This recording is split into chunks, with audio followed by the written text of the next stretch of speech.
નપુંસકલિંગ શબ્દો. વિદ્યાર્થી મિત્રો, હવે આપણે ચિત્રપદાની 3માં સંસ્કૃતના કેટલાક નપુંસકલિંગી શબ્દોનો પરિચય મેળવીશું.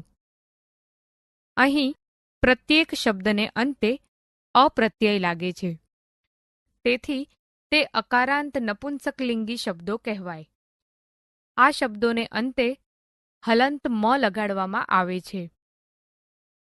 યુતકમ એટલે ખમીસ કે શર્ટ. ઉપનેત્રમ એટલે ચશ્મા.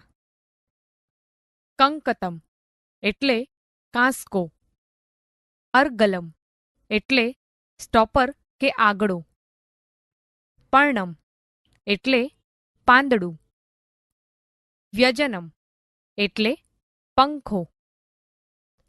આમ્રફલમ એટલે કેરી. ગૃહમ એટલે ઘર. સંગણકમ એટલે કમ્પ્યુટર. દ્વારમ એટલે દરવાજો કે બારણું. ફેનકમ એટલે સાબુ.